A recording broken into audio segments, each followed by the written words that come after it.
Good morning my dear student. आज हम लोग फ्लूइड मैकेनिक्स में लेक्चर सीरीज 3 को डिस्कस करेंगे। जैसा कि माय डियर हम लोगों ने लास्ट लेक्चर में इंट्रोडक्शन ऑफ फ्लूइड मैकेनिक्स और फ्लूइड प्रॉपर्टीज़ को स्टार्ट किया था।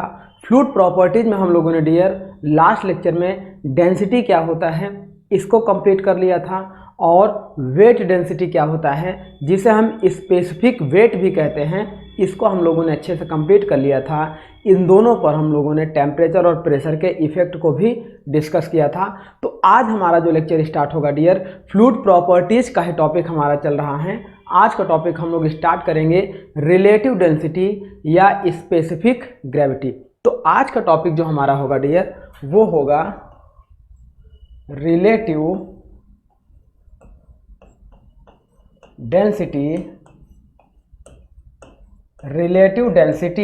जिसे हम लोग शॉर्टकट में आरडी के नाम से जानते हैं, और दूसरा इसे हम लोग बोलते हैं डियर, इसे हम लोग बोलते हैं स्पेसिफिक ग्रेविटी। तो आज हम लोग डियर यहीं से स्टार्ट करते हैं अपने टॉपिक को। स्पेसिफिक ग्रेविटी को हम लोग शॉर्टकट में एसजी से रिप्रेजेंट करते हैं। तो चलिए डियर इस टॉपिक को स्टार्ट करते हैं, समझते हैं कि रिलेटिव डेंसिटी या स्पेसिफिक ग्रेविटी क्या होता है। तो देखिए डियर, जैसे कि इसके नाम से ही मालूम हो रहा है कि रिलेटिव मतलब यह रिलेट करेगा, मीन्स किसको रिलेट करेगा? डेंसिटी को। मतलब इससे क्या होता है डियर कि यह डेंसिटी, देखिए रिलेटिव डेंसिटी का सिंपल सा मतलब यह होता है डियर कि relative density is the ratio of any fluid and standard fluid. मतलब क्या होता है डियर, इसको हम सीधे फार्मूले से समझते हैं। रिलेटिव डेंसिटी का मतलब यह होता है कि density of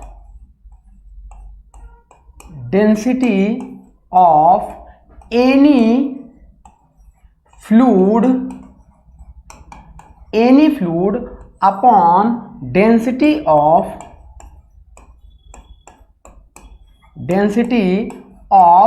standard fluid, density of standard fluid. इसका मतलब यह है डियर कि जो कोई भी फ्लूइड हमारे पास अवेलेबल होगा उसकी जो डेंसिटी होगी, और एक हम स्टैंडर्ड फ्लूइड को सिलेक्ट करेंगे, उससे डिवाइड कर देंगे, तो जो वैल्यू हमारी आएगी उसे हम लोग बोलते हैं रिलेटिव डेंसिटी। इसी को हम लोग बोलते हैं डियर स्पेसिफिक ग्रेविटी। अब समझते हैं कि देखिए फ्लूइड का मतलब हमने बताया था लिक्विड प्लस गैसेस होता है। अगर हम लिक्विड के लिए रिलेटिव डेंसिटी निकालना चाहें या स्पेसिफिक ग्रेविटी निकालना चाहें तो ऐसे देखिएगा डियर, स्पेसिफिक ग्रेविटी और रिलेटिव डेंसिटी फॉर लिक्विड। जब हम लिक्विड के लिए निकालेंगे डियर तो यहां पे क्या होता है, density of any liquid, that means तब हमारे फार्मूले में हो जाएगा dear density of any liquid, किसी भी लिक्विड की density upon density of standard liquid, density of standard liquid. अब हम लोग यहां से ये समझेंगे डियर कि स्टैंडर्ड लिक्विड क्या होता है, किसको हम स्टैंडर्ड लिक्विड मानेंगे। उसके बाद यहां किसी भी लिक्विड की डेंसिटी निकालनी हो, जैसे पेट्रोल, केरोसिन, मोबिल, तमाम जिसकी भी हम लोग डेंसिटी निकालना चाहें या रिलेटिव डेंसिटी निकालना चाहें, तो इस फार्मूले से हम लोग आसानी से निकाल सकते हैं। तो अब समझते हैं कि डेंसिटी ऑफ स्टैंडर्ड लिक्विड है, तो स्टैंडर्ड लिक्विड क्या होता है डियर। तो अब यहां पे हम लोग समझते हैं standard liquid.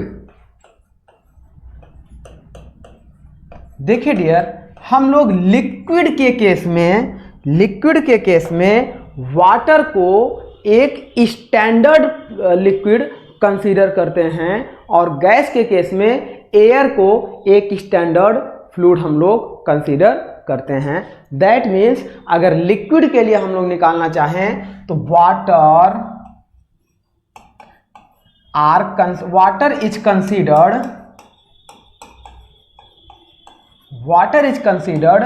As a standard fluid. Standard fluid का मतलब लिक्विड के केस के लिए, गैस के केस के लिए नहीं।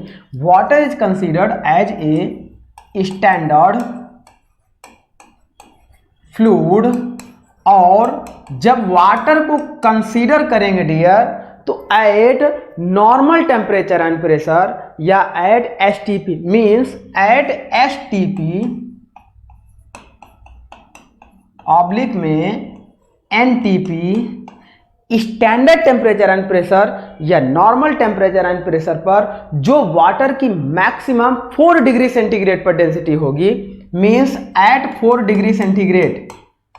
डिग्री सेंटीग्रेड मैक्सिमम डेंसिटी कितनी होगी 1000 kg पर मीटर क्यूब। इसको हम लोग कंसीडर करते हैं dear as a standard fluid in case of water. अगर प्रेशर की बात करें तो इसे हम लोग 1 एटमॉस्फेरिक प्रेशर पे कंसीडर करते हैं। तो ये हो गया हमारा डियर लिक्विड के लिए रिलेटिव डेंसिटी या स्पेसिफिक ग्रेविटी। अब आइए बात करते हैं किसी गैस की अगर हमें निकालना हो रिलेटिव डेंसिटी तो उसके लिए स्टैंडर्ड फ्लूइड हम लोग क्या सिलेक्ट करते हैं। तो देखिए रिलेटिव डेंसिटी या oblique specific gravity of gas के लिए जब हम लोग निकालेंगे डियर तो गैस के लिए हमारा क्या होगा RD oblique SG is equal to density of any gas, density of any gas oblique में density of standard gas, density of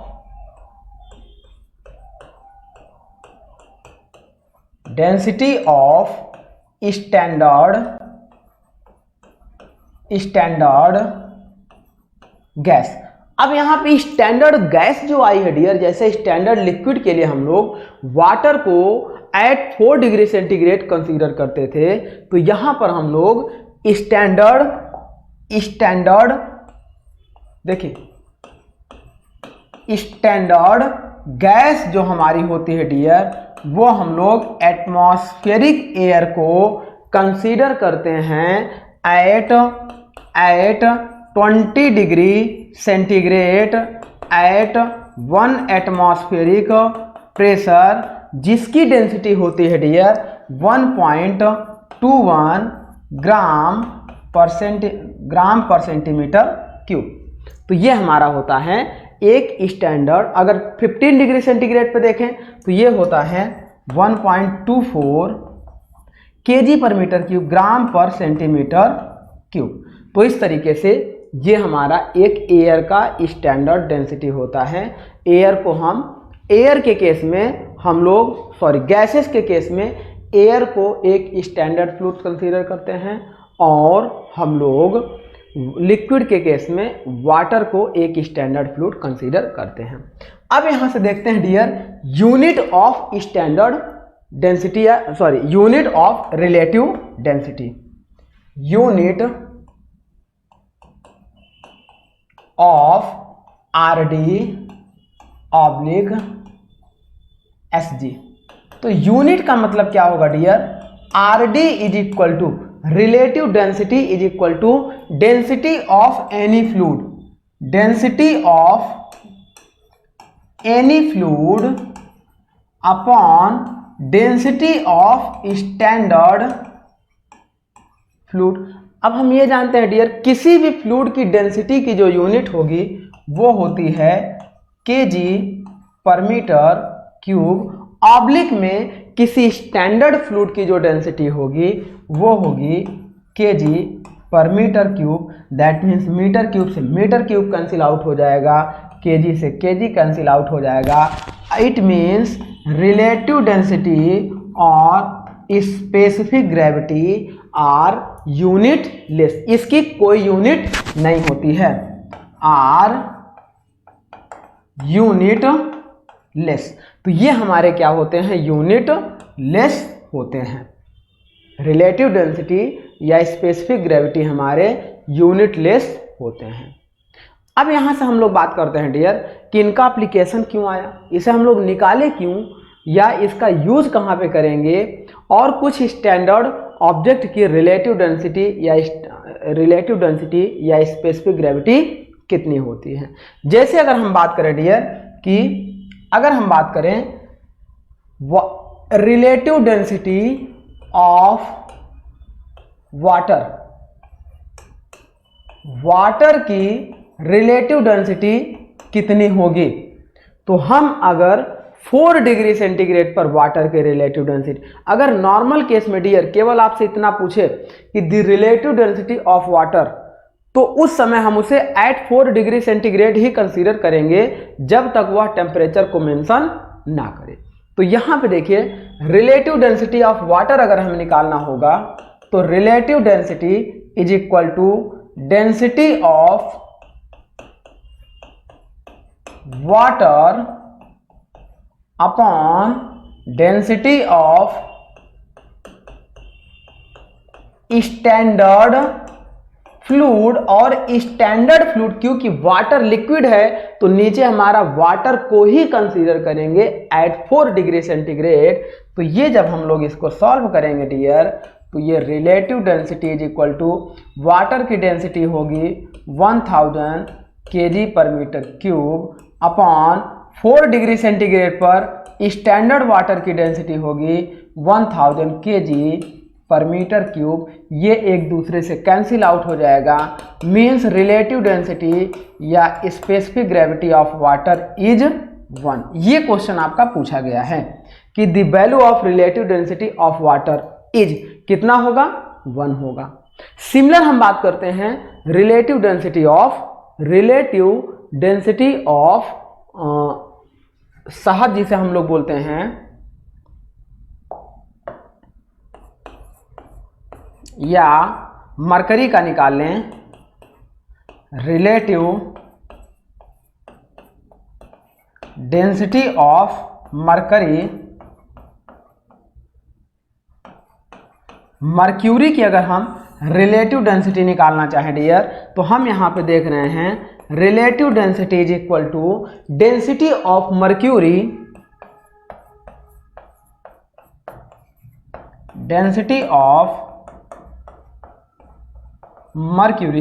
upon, क्योंकि मरकरी आपका एक लिक्विड होता है तो नीचे क्या होगा, स्टैंडर्ड डेंसिटी ऑफ वाटर। ये स्टैंडर्ड फ्लूइड हमारा है लिक्विड के लिए। अब यहां से जब हम लोग निकालेंगे तो relative density is equal to mercury की डेंसिटी होती है dear 13,600 kg per metre cube. तो ये होता है 13,600 kg per metre cube upon standard water की डेंसिटी होती है 1000 kg पर मीटर क्यूब। तो ये हमारा एक दूसरे से कैंसिल आउट हो जाएगा। तो रिलेटिव डेंसिटी ऑफ मर्क्यूरी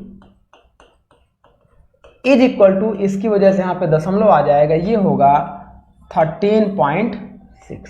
तो ये भी आपको याद रखना है डियर, ये भी आपको एक इंपॉर्टेंट टर्म में याद रखना है, क्योंकि कभी कभी डायरेक्ट इससे ही क्वेश्चन पूछा गया है, मीन्स सीधे इनकी वैल्यू से ही क्वेश्चन आपका पुटअप किया गया है। अब यहाँ पे हम लोग एक दूसरे एप्लीकेशन की बात करते हैं। ये तो हमारा हो गया कि कैसे किसका रिलेटिव डेंसिटी हम लोग निकालते हैं। अब सपोज करो कि आपका ऑब्जेक्टिव में कुछ इस तरीके से क्वेश्चन दे दे डियर, ऑब्जेक्टिव में आपका क्वेश्चन दे दे इफ द डेंसिटी ऑफ, ऐसे दे दे, इफ द क्वेश्चन आपका दे दे if the density of petrol is 750 kg per meter cube, then find the specific gravity of petrol या relative density of petrol. Then find the relative density of petrol, relative density of petrol. अब petrol की relative density हमें निकालना है, तो हम लोग क्या करेंगे dear, relative density of petrol is equal to density of petrol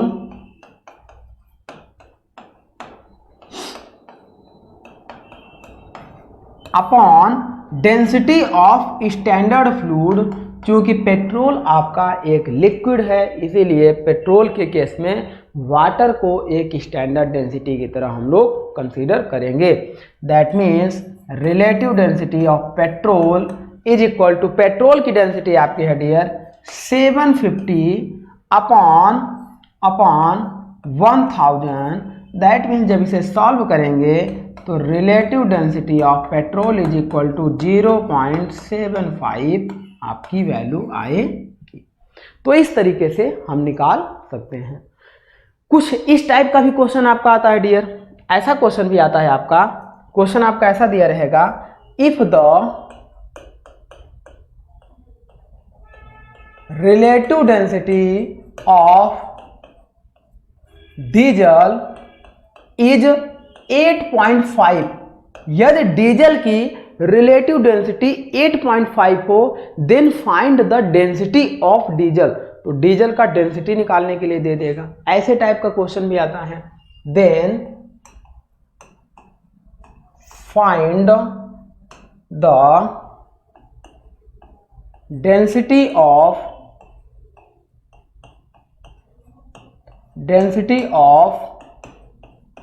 diesel. अब यहाँ पे क्वेश्चंस में डीजल की डेंसिटी निकालने के लिए पूछ लिया गया, तो हम क्या काम करेंगे डियर, फार्मूला लगाएंगे, relative density of diesel is equal to density of diesel upon density of standard fluid. क्योंकि डीजल एक लिक्विड है, इसीलिए डीजल के केस में वाटर को एक स्टैंडर्ड फ्लूइड कंसीडर करेंगे। अब यहाँ से इसको जब हम लोग सॉल्व करते हैं तो हमें निकालना था डेंसिटी ऑफ डीजल। तो density of diesel is equal to relative density into density of water. Then इसे निकालेंगे तो रिलेटिव डेंसिटी ऑफ डीजल है 8.5 इनटू अब हम यहाँ पे डेंसिटी ऑफ वाटर को 1000 से मल्टीप्लाइड कर देंगे, तो ये हमारी वैल्यू आएगी dear, density of diesel is equal to, ये हो जाएगा 850 kg per metre cube, 850 kg per metre cube. तो इससे ये एक नोट पॉइंट हमें ये निकला डियर, एक नोट इंपॉर्टेंट पॉइंट हमारे पास ये आया कि यदि किसी भी फ्लूइड का रिलेटिव डेंसिटी दिया हो, तो उस रिलेटिव डेंसिटी में हम लिक्विड के स्टैंडर्ड वाटर के डेंसिटी को मल्टीप्लाई कर देंगे, तो उस लिक्विड का हमारा क्या निकल जाएगा, डेंसिटी निकल जाएगा।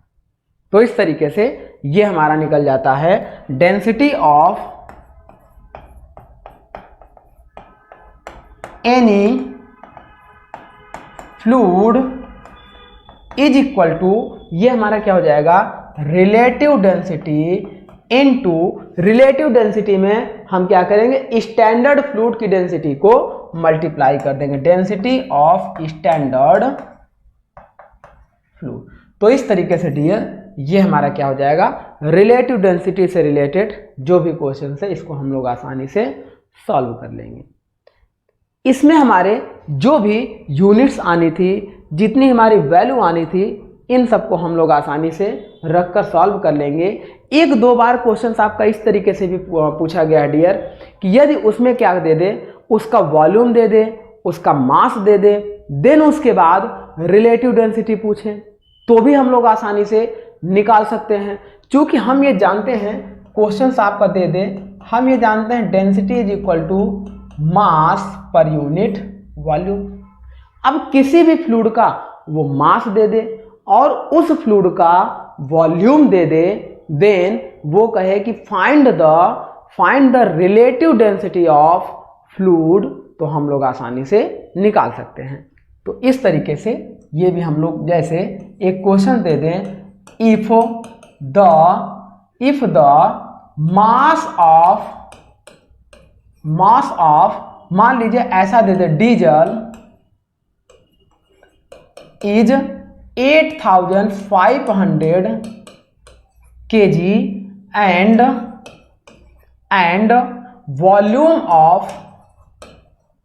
वॉल्यूम ऑफ या 850 दे दे of diesel is 1 metre cube, then find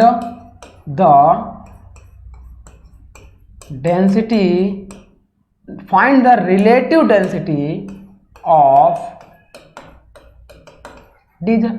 इस तरीके से जब दे दे तो एक यहां से और हमारे पास कॉन्सेप्ट पॉइंट निकल के आया डियर कि हमारे पास वैल्यू किसकी दी है, मास m की वैल्यू दी है, m is equal to 850 kg और volume v is equal to हमारा दिया है डियर 1 मीटर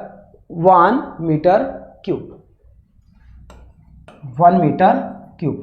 अच्छा, यहां से एक वॉल्यूम का रिलेशन होता है डियर, वॉल्यूम का रिलेशन होता है। अगर ये वॉल्यूम लीटर में दिया होता, सपोज करो ये दिया होता 1000 लीटर, तो हम लोग मीटर में इसको कन्वर्ट कर लेते। अगर यहाँ 1 मीटर क्यूब ना देकर 1000 लीटर दिया होता तो इसे हम लोग मीटर में कन्वर्ट करते, क्योंकि वॉल्यूम हम लोग जानते हैं ये केजी पर मीटर क्यूब, यहाँ वॉल्यूम हम लोग मीटर में रखेंगे।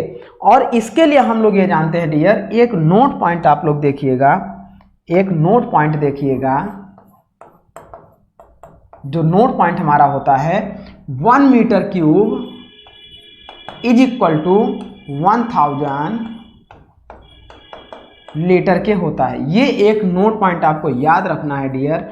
1 मीटर क्यूब का अगर कोई कंटेनर है, 1 metre width, 1 metre length, 1 metre height, इस तरीके से अगर कोई कंटेनर है तो उसके अंदर 1000 लीटर आपका लिक्विड एब्जॉर्ब होगा या स्टोर होगा। तो इस तरीके से अगर लीटर में दिया रहे तो उसे हम लोग मीटर में कन्वर्ट कर लेंगे। अब इसे हम लोग सॉल्व कर लेते हैं। जब सॉल्व करेंगे तो हमारे पास क्या था, डेंसिटी निकाल लेंगे, डेंसिटी ऑफ डीजल निकाल लेंगे। तो मास अपॉन वॉल्यूम, मास कितना है 850 अपॉन वॉल्यूम कितना है 1 metre cube, then total density इसकी आ जाएगी 850 kg per metre cube.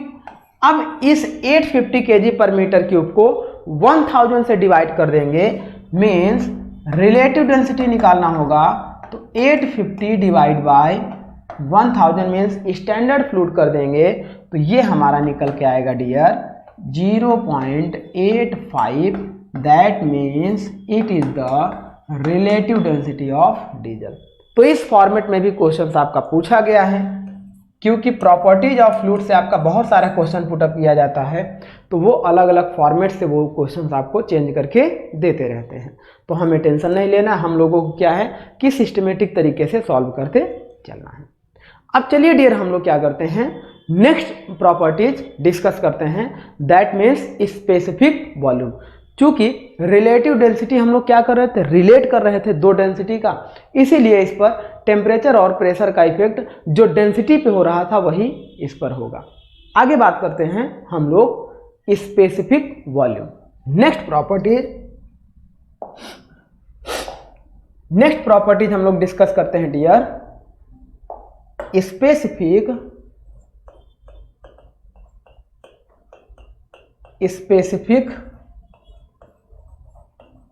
Volume.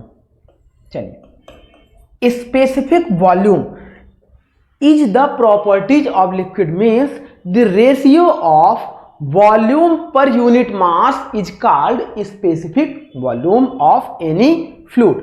Means क्या होता है dear, it is the ratio of, ये हमारा क्या होता है, इट इज द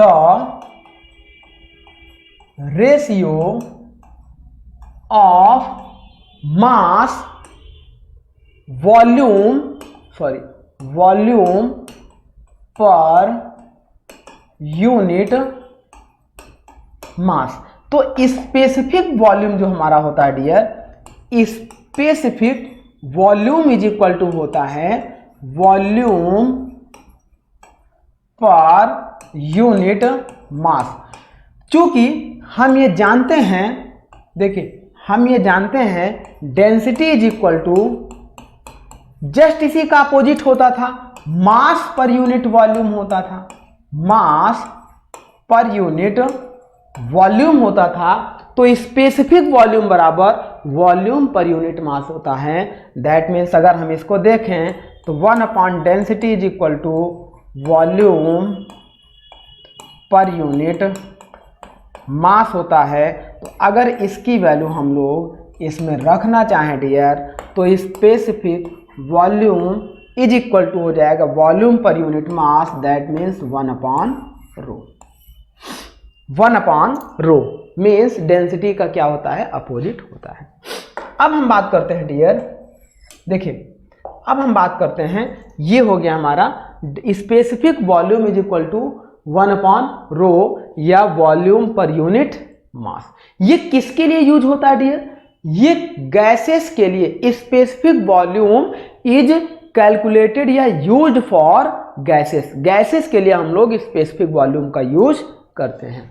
मीन्स हम यहां पे कह सकते हैं dear, specific volume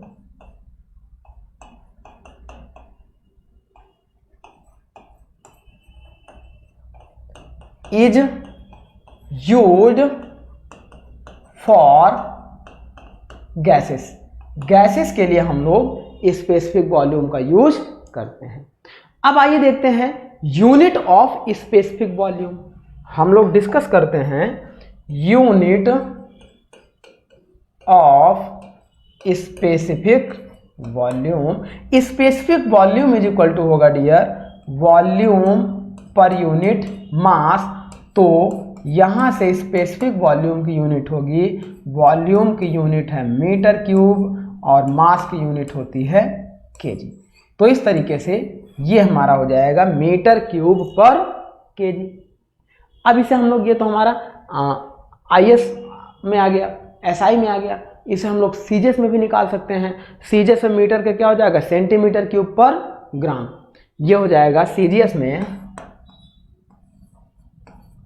centimetre cube पर ग्राम।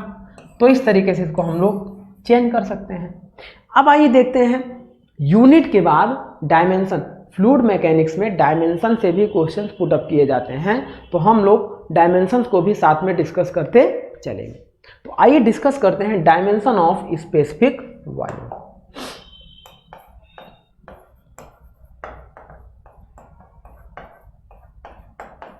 Dimension of specific volume. तो यहां पे देखिए dear, specific volume is equal to, ये होगा volume is equal to metre cube per KG. चूंकि हम जानते हैं मीटर को लेंथ मीन्स लंबाई से मेजर करते हैं, मीन्स एल से मेजर करते हैं। तो ये हो जाएगा एल क्यूब अपॉन केजी को हम लोग मास को एम से, कैपिटल एम से मेजर करते हैं। तो अब इसकी यूनिट जो हमारी होगी dear, unit of specific volume is equal to, देखिए m ऊपर जाएगा तो m की पावर -1 हो जाएगा, ये हो जाएगा m की पावर -1 l की power cube into t। Time आपका इसमें 0 है और यूनिट में हम लोग टाइम को शो करते हैं। तो ये हो जाएगा m की power -1 l cube into t की पावर में 0। तो इस तरीके से ये इसकी यूनिट निकल जाएगी। अब आइए देखते हैं dear, temperature and pressure effect of specific volume. Specific volume पर टेम्परेचर और प्रेशर का क्या इफेक्ट पड़ेगा। चलिए नेक्स्ट हम लोग डिस्कस करने चल रहे हैं dear, temperature and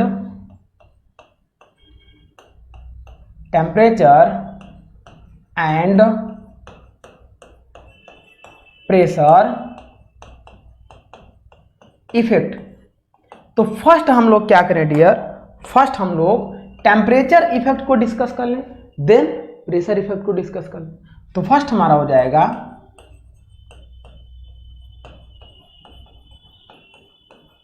temperature effect. अब यहां पे देखिए डियर, जब किसी भी देखिए specific volume is equal to volume पर यूनिट मास। अब चूंकि हम किसी भी, मान लीजिए कंटेनर हो गया, कंटेनर हो गया, अब इस कंटेनर में अगर हम टेम्परेचर को राइज करेंगे, टेम्परेचर को राइज करेंगे तो उसका वॉल्यूम क्या होगा, एक्सपेंड होगा, उसका वॉल्यूम एक्सपेंड होगा, लेकिन मास कांस्टेंट रहेगा। मास आपका कांस्टेंट रहेगा, मास 1 kg अगर है तो 1 kg ही रहेगा, चाहे जितना टेम्परेचर बढ़ाएं या कम करें। मास आपका कांस्टेंट होता है टेम्परेचर राइज करने पर, लेकिन वॉल्यूम आपका क्या होगा, राइज होगा। दैट मीन्स इफ हम लोग टेम्परेचर को राइज करेंगे, यदि टेम्परेचर राइज होगा तो हमारा वॉल्यूम भी क्या होगा, राइज होगा। अब मास कांस्टेंट है, वॉल्यूम राइज होगा, तो ये डिनोमिनेटर कांस्टेंट है, वॉल्यूम राइज होगा, तो टोटल वैल्यू आपकी क्या हो जाएगी, इंक्रीज कर जाएगी। और टोटल वैल्यू किसके बराबर में है, स्पेसिफिक वॉल्यूम के बराबर में है। दैट मीन्स स्पेसिफिक वॉल्यूम आपका क्या होगा, इंक्रीज होगा। सिमिलर टेम्परेचर को डिक्रीज करेंगे तो स्पेसिफिक वॉल्यूम डिक्रीज होगा। दैट मीन्स हम कह सकते हैं टेम्परेचर बढ़ाने पर बढ़ेगा स्पेसिफिक वॉल्यूम, घटाने पर घटेगा। It means temperature is directly proportional to specific volume. तो इस तरीके से हम इसको कह सकते हैं। नेक्स्ट बात करते हैं प्रेशर। नेक्स्ट हम लोग बात करते हैं प्रेशर इफेक्ट।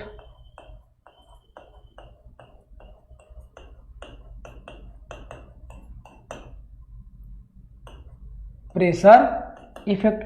अब हम ये जानते हैं डियर कि प्रेशर अगर किसी चीज का राइज करेंगे तो उसका वॉल्यूम आपका क्या होता है, डिक्रीज होता है, यदि वो कंप्रेसिबल है। हम स्पेसिफिक वॉल्यूम को गैस के लिए यूज कर रहे हैं तो गैस को हम कंप्रेस कर सकते हैं। अब गैस को कंप्रेस करके प्रेशर इंक्रीज करेंगे तो उसका वॉल्यूम क्या होगा, कम होगा। अब अगर उसका वॉल्यूम कम होगा तो हम ये जानते हैं स्पेसिफिक वॉल्यूम बराबर वॉल्यूम पर यूनिट मास। चूंकि प्रेशर को बढ़ाने पर यहाँ देखिए क्या हो रहा है डियर, मास कांस्टेंट हो रहा है लेकिन वॉल्यूम डिक्रीज हो रहा है। अब वॉल्यूम डिक्रीज होगा और मास कांस्टेंट रहेगा तो टोटल वैल्यू आपकी क्या हो जाएगी, डिक्रीज हो जाएगी। और टोटल वैल्यू किसके बराबर में है, specific volume. That means volume यदि हमारा डिक्रीज करेगा तो वॉल्यूम डिक्रीज करेगा तो स्पेसिफिक वॉल्यूम आपका क्या हो जाएगा, डिक्रीज करेगा। सिमिलर अपोजिट कह सकते हैं कि यदि हम प्रेशर रिलीज करें, मतलब प्रेशर को कम करें तो वॉल्यूम बढ़ेगा, और वॉल्यूम अगर बढ़ेगा, वॉल्यूम इंक्रीज करेगा तो स्पेसिफिक वॉल्यूम भी आपका इंक्रीज करेगा। इट मीन्स हम कह सकते हैं डियर प्रेशर इज इनवर्सली, देखो प्रेशर बढ़ाने पर स्पेसिफिक वॉल्यूम डिक्रीज होगा। तो हम ये कह सकते हैं pressure is inversely proportional to specific volume. Pressure is inversely proportional to specific volume. तो इस तरीके से हम किसी भी गैस का स्पेसिफिक वॉल्यूम निकाल सकते हैं। तो हमने डिस्कस किया डियर रिलेटिव डेंसिटी क्या होती है। रिलेटिव डेंसिटी एक एक फ्लूइड के हम लोगों ने निकाली, उससे रिलेटेड कुछ जैसे ऑब्जेक्टिव क्वेश्चन हमारे बन सकते हैं उसको हम लोगों ने डिस्कस किया। फिर हम लोगों ने डिस्कस किया आपका प्रेशर इफेक्ट और temperature effect on specific volume, या स्पेसिफिक वॉल्यूम को हम लोगों ने डिस्कस किया। इसके पहले हम लोगों ने डिस्कस किया था, एक नोट पॉइंट है डियर, इसको ध्यान दीजिएगा। इसके पहले जो हम लोगों ने डिस्कस किया था वेट डेंसिटी,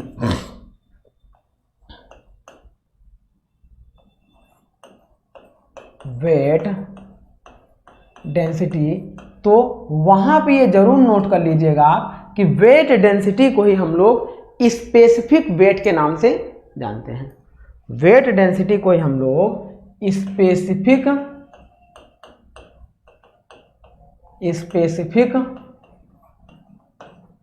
वेट से जानते हैं। तो ये चीज़ आपको बाय द वे अगर कभी स्पेसिफिक वेट के नाम से पूछ ली जाए तो आप कंफ्यूज मत होइएगा। जो हमने आपको वेट डेंसिटी बताई है, weight density is equal to हमने आपको बताया है वेट पर यूनिट वॉल्यूम। तो ये वही चीज़ होने वाला है, किसके बराबर रहेगा, स्पेसिफिक वेट के बराबर में रहेगा। तो इस तरीके से ये हमारी प्रॉपर्टीज हो गई। वेट डेंसिटी क्या होता है, डेंसिटी क्या होता है, रिलेटिव डेंसिटी क्या होता है, स्पेसिफिक वॉल्यूम क्या होता है। अब हम नेक्स्ट प्रॉपर्टीज को भी डिस्कस करने चल रहे हैं डियर। वो भी बहुत इंपॉर्टेंट प्रॉपर्टीज हैं। जैसे हमारी कुछ प्रॉपर्टीज और हैं। कौन कौन सी प्रॉपर्टीज हमारी है, जैसे हमारी प्रॉपर्टीज हैं विस्कोसिटी। विस्कोसिटी क्या होती है, जिसे हम लोग हिंदी में श्यानता बोलते हैं, इसको हम लोग डिस्कस करेंगे। विस्कोसिटी के बाद हम लोग सरफेस टेंशन डिस्कस करेंगे। सरफेस टेंशन जिसे हम लोग बोलते हैं पृष्ठ तनाव, ये हमारा क्या होता है। देन हम लोग कैपिलरी डिस्कस करेंगे। कैपिलरी जिसे हम लोग बोलते हैं केशिकात, इसको हम लोग डिस्कस करेंगे। देन हम लोग इसी तरह से bulk modulus, compressibility, vapour pressure, इन सारी चीज़ों को डिस्कस करेंगे। देन उसके बाद हम लोग स्टार्ट करेंगे अपने फ्लूइड प्रॉपर्टीज में ही rheological behaviour of fluid. Rheological that means हमारा फ्लूइड जैसे कौन सा बिंघम प्लास्टिक है, कौन सा स्यूडो प्लास्टिक है, कौन सा थिक्सोट्रॉपिक है, कौन सा रियोपैक्टिक फ्लूइड है, कौन सा आइडियल प्लास्टिक है, इन सारे फ्लूइड को स्टडी करेंगे। उसे हम लोग बोलते हैं रियोलॉजिकल बिहेवियर ऑफ फ्लूइड। तो आइए कुछ और प्रॉपर्टीज हम लोग पहले स्टार्ट करते हैं। सबसे पहले हम लोग स्टार्ट करते हैं डियर विस्कोसिटी क्या होती है। एक जनरल इंट्रोडक्शन हम लोग देखते हैं कि विस्कोसिटी मीन्स श्यानता क्या होती है। चलिए नेक्स्ट प्रॉपर्टीज हम लोग स्टार्ट करते हैं viscosity.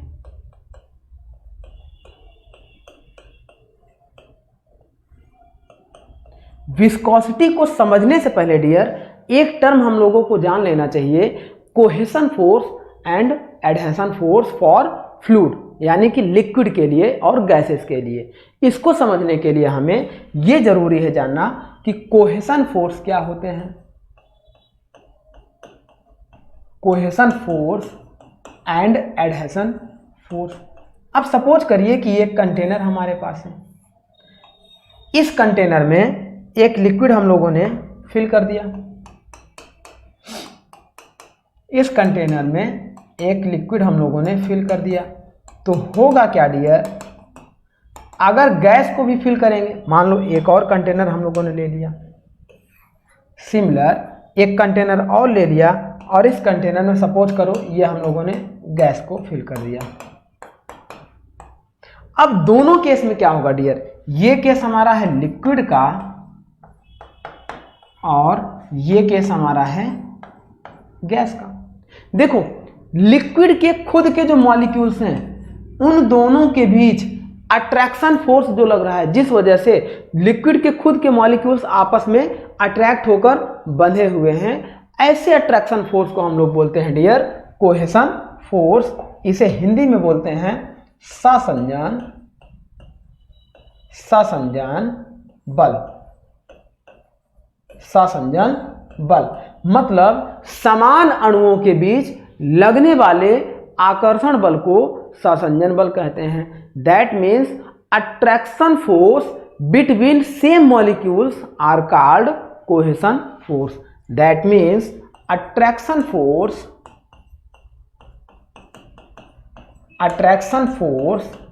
Between same molecules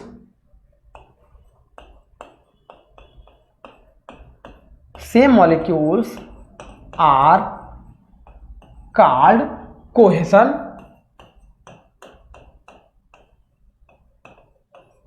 force. तो ये हमारा होता है सेम अणुओं के बीच लगने वाले अट्रैक्शन फोर्स को हम लोग कोहेशन फोर्स बोलते हैं। अब इस कोहेशन फोर्स पे हम लोग देख लेते हैं कि क्या गैसेस में सेम मॉलिक्यूल्स के बीच में अट्रैक्शन फोर्स होता है? नहीं होता है। लिक्विड में कम होता है लेकिन सॉलिड में बहुत ज़्यादा होता है। अगर हम कोहेशन फोर्स की बात करें तो कोहेशन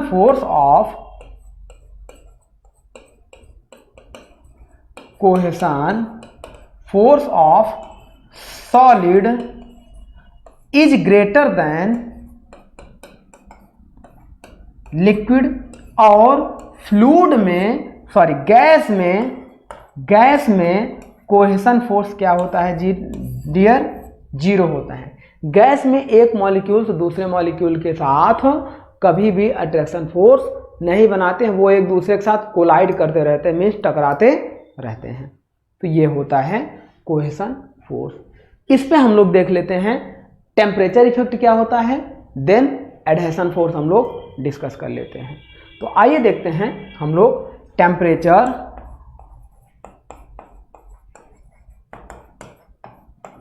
क्योंकि ये सारी चीज़ें हम लोग विस्कोसिटी में भी काम आएंगी, कैपिलरिटी में भी काम आएंगी, सरफेस टेंशन में भी काम आएंगी, हर जगह इससे रिलेटेड हम लोगों का आने वाला है इंपॉर्टेंस। तो टेम्परेचर इफेक्ट हम लोग देख लेते हैं। अब हम ये समझते हैं डियर कि देखो जब टेम्परेचर को राइज करेंगे तो इनके मॉलिक्यूल्स दूर दूर जाने शुरू होंगे। दूर दूर जाने का मेन रीजन यह है डियर कि इनके बीच का अट्रैक्शन फोर्स वीक होगा। Means attraction force means cohesion force आपका क्या होगा? डिक्रीज होगा।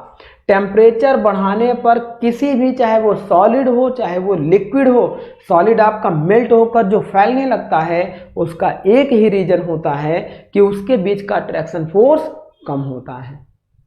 लिक्विड आपका क्या होता है? वॉल्यूम बढ़ाने लगता है, ये मॉलिक्यूल्स क्या होते हैं? मूव करने लगते हैं, तो वहां पर कोहेशन फोर्स क्या होता है? डिक्रीज होता है।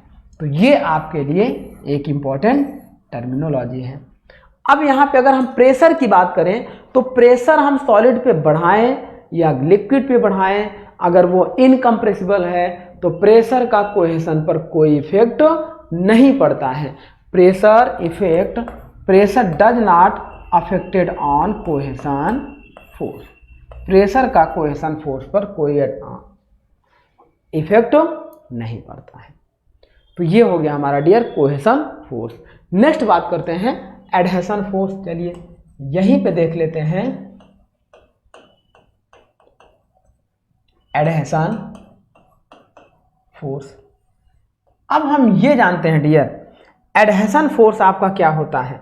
जैसे कोहेशन फोर्स दो सेम मॉलिक्यूल्स के बीच में लगने वाले अट्रैक्शन फोर्स को कहते हैं, वैसे ही एडहेशन फोर्स क्या होता है? दो डिफरेंट मॉलिक्यूल्स के बीच लगने वाले अट्रैक्शन फोर्स को एडहेशन फोर्स कहते हैं। इसे हिंदी में आसंजन बल कहते हैं। आसंजन बल कहते हैं। That means the attraction force between different molecules. ऐसा देखिए, the attraction force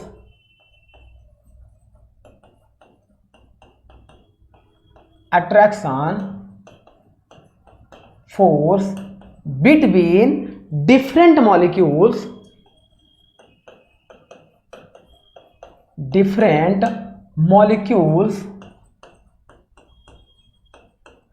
are called adhesion force। अब यहां पे देखिए डियर कि डिफरेंट मॉलिक्यूल कैसे हो गया। जैसे वाटर या कोई लिक्विड किसी कंटेनर में भरा है तो वो लिक्विड उस कंटेनर की वॉल पे जाकर चिपक जाए, जितना ज्यादा स्ट्रांगली चिपकेगा उतना ज्यादा हाई एडहेशन फोर्स होगा। जैसे कोई ग्लू ले लीजिए, गम ले लीजिए, आप दीवार पे चिपकाइए, बहुत स्ट्रांगली चिपक जाएगा, मतलब उस ग्लू का अट्रैक्शन फोर्स बहुत ज्यादा होगा, तो उस ग्लू का एडहेशन फोर्स ज्यादा होगा। अब किसी सॉलिड को ले लीजिए और किसी दीवार पे टच कराइए, वो चिपकेगा ही नहीं। कोई सॉलिड हो गया, एक सॉलिड दूसरे सॉलिड के साथ नहीं चिपकेगा, छोड़ देगा। तो इसका मतलब सॉलिड के बीच एडहेशन फोर्स क्या होता है? 0 होता है। किसी गैस को ले लीजिए, गैस किसी कन्फाइंड सिलेंडर में अगर बंद है तो वो उसके अंदर मूव कर रही है।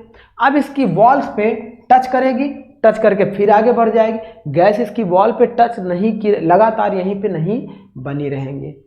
लेकिन किसी लिक्विड को ले लीजिए, किसी दीवार पे आप फेंकिए तो वो दीवार को भिगो देती है, कुछ दूर देर तक उस पर रुका रहता है, फिर वेपराइज फॉर्म होकर गायब हो जाता है। तो जो वो लिक्विड दीवार पे रुक जाता है या टच कर जाता है या चिपक जाता है, वो किस फोर्स की वजह से होता है? एडहेशन फोर्स की वजह से। तो दैट मीन्स यहाँ पे हम कह सकते हैं डियर कि adhesion force of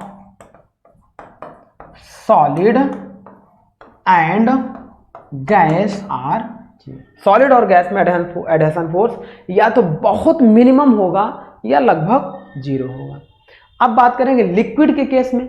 for liquid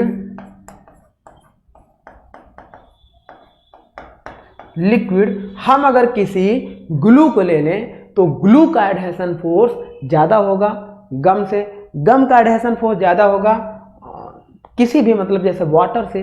तो हम ऐसा कह सकते हैं कि glue is greater then water.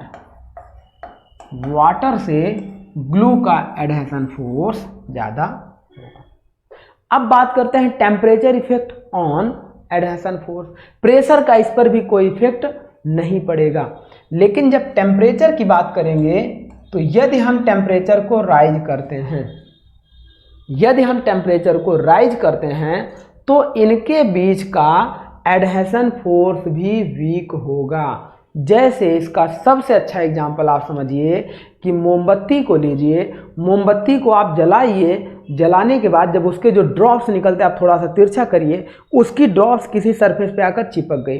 अब उस सरफेस का टेम्परेचर आप बढ़ाइए तो वो जो ड्रॉप्स है उस सरफेस को छोड़ देगी। अगर टेम्परेचर नहीं बढ़ाएंगे तो वो ड्रॉप्स उस सरफेस के साथ चिपकी रहेगी। तो मतलब टेम्परेचर बढ़ाने पर एडहेशन फोर्स आपका क्या होता है डियर?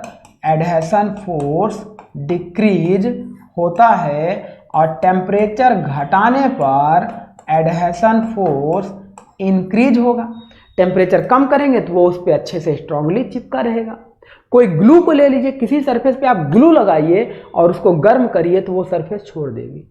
अगर वो ठंडी हो जाएगी, टेम्परेचर कम होगा तो वो ग्लू बहुत तेजी से उसको स्ट्रांगली पकड़ के रखेगा।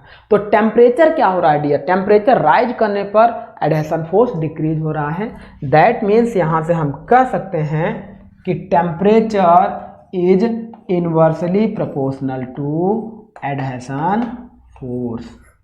एडहेशन फोर्स के इनवर्सली प्रोपोर्शनल होता है। यहाँ देख लेते हैं, कोहेशन पे हम लोगों ने देखा था, कोहेशन में भी टेम्परेचर बढ़ा रहे थे तो कोहेशन फोर्स डिक्रीज हो रहा था। तो यहाँ पर भी dear temperature is inversely proportional to cohesion force. तो इस तरीके से ये हमारा हो गया dear cohesion and adhesion force. अब इन्हीं कोहेशन और एडहेशन की वजह से जो वाटर की, सपोज करो कि कोई वाटर की ड्रॉप्स किसी सरफेस पे आप गिराइए तो वो पूरा फैल जाती है। लेकिन वहीं पे आप किसी शहद को ले लीजिए, उस शहद मीन्स हनी की सरफेस, हनी को उस सरफेस पे गिराइए तो वो कम स्प्रेड होगा। उसी जगह पे मरकरी की ड्रॉप्स को गिराइए तो वो बहुत कम स्प्रेड होगा।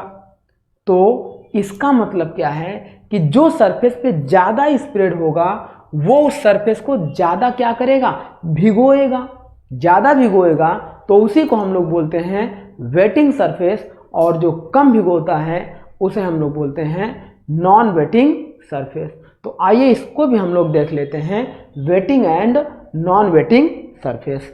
तो नेक्स्ट हम लोग देख लेते हैं dear contact angle comma contact angle को हम लोग थीटा से रिप्रेजेंट करते हैं। तो अब कॉन्टैक्ट एंगल समझिए, सपोज करिए कि एक फ्री सरफेस है, इस सरफेस पे कोई वाटर की ड्रॉप हम लोगों ने गिराई तो मान लीजिए कि वाटर की ड्रॉप इस तरीके से फैल गई काफ़ी बड़े एरिया में। सेम इसी सरफेस पे हम लोगों ने किसी मरकरी की ड्रॉप को गिराई तो मरकरी की ड्रॉप कुछ इस तरीके से है, वो कम स्प्रेड हो रही है। इसका मतलब ये है डियर कि मरकरी की ड्रॉप के अंदर जो कोहेशन फोर्स है वो क्या है, हाई है। हाई है, वो अपने आप को क्या करके रख रहा है, उनको अट्रैक्ट करके रख रहा है। और वाटर के बीच का कोहेशन फोर्स लो है। जिसका कोहेशन फोर्स लो होगा, सासंजन बल कम होगा, वो ज्यादा स्प्रेड करेगा, और जिसका कोहेशन फोर्स ज्यादा होगा वो कम स्प्रेड करेगा। यहां पे क्या होगा, मोर स्प्रेड, और यहां पे क्या होगा, less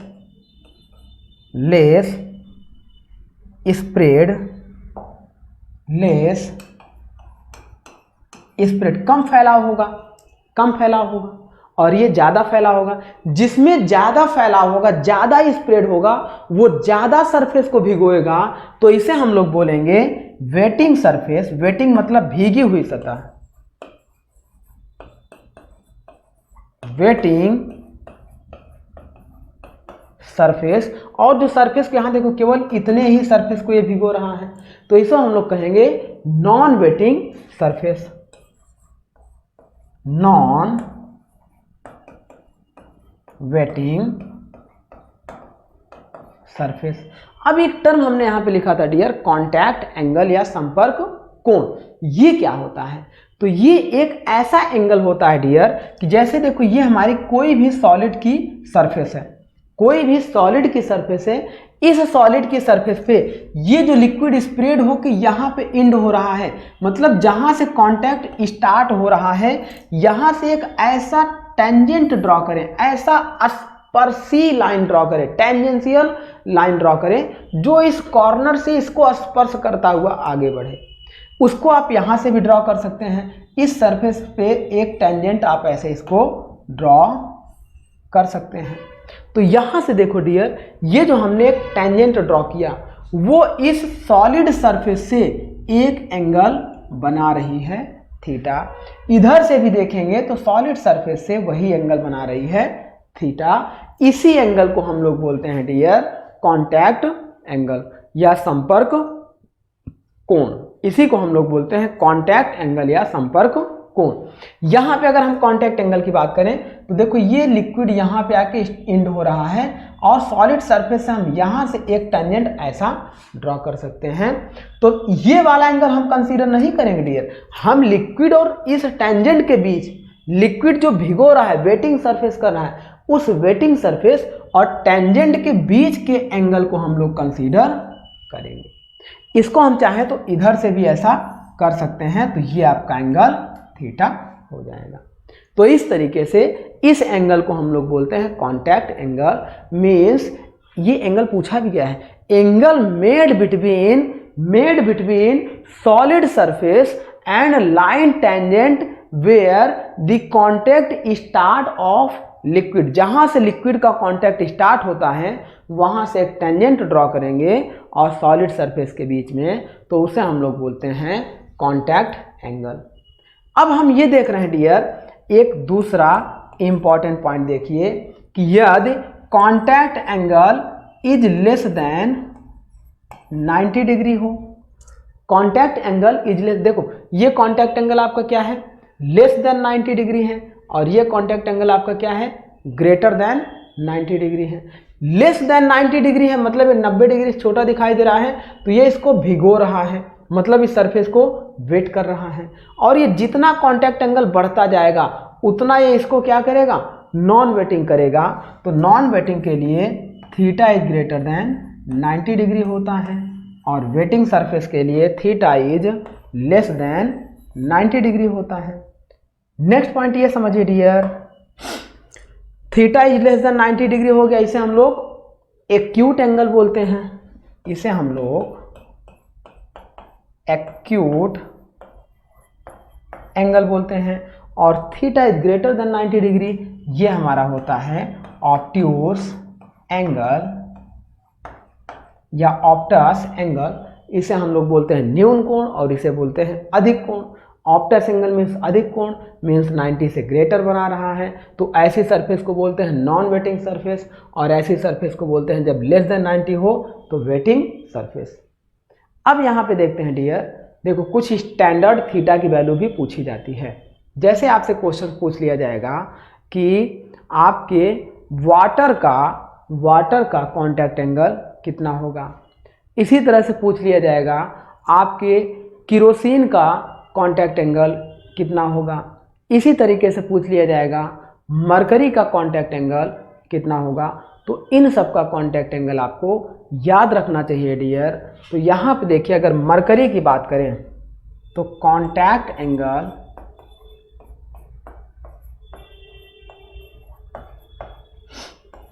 of mercury means theta is equal to, ये होता है 128 डिग्री। किसके लिए? मर्क्यूरी के लिए कितना होता है? 128 डिग्री होता है। तो इस तरीके से ये हमारा कांटेक्ट एंगल होगा डियर। अभी इसको हम लोग जब हम लोग विस्कोसिटी पढ़ेंगे, सरफेस टेंशन पढ़ेंगे, तो उसमें इसको हम लोग क्या करेंगे? कोरिलेट करेंगे, तो हमारी चीज़ें आसान होती चली जाएंगी। अभी आपको समझ में आ गया कि कांटेक्ट एंगल क्या होता है, वेटिंग सरफेस के लिए क्या होगा, नॉन वेटिंग सरफेस के लिए क्या होगा, 90 से कम होगा तो कितना होगा, 90 से अधिक होगा तो कितना होगा। इन सब चीज़ों को हम लोगों ने अच्छे से डिस्कस किया। अब हम लोग क्या करेंगे डियर, नेक्स्ट लेक्चर में स्टार्ट करेंगे अनदर प्रॉपर्टीज, मीन्स जिसे हम लोग बोलते हैं विस्कोसिटी ऑफ फ्लूइड। फ्लूइड की श्यानता के बारे में हम लोग पढ़ेंगे। श्यानता क्या होती है, किस पर डिपेंड करती है, और उसके बाद काइनेमेटिक विस्कोसिटी क्या होती है, मीन्स जिसे हम गतिकीय श्यानता कहते हैं। तो इन सारे प्रॉपर्टीज को हम लोग क्या करेंगे डियर, नेक्स्ट लेक्चर में डिस्कस करेंगे।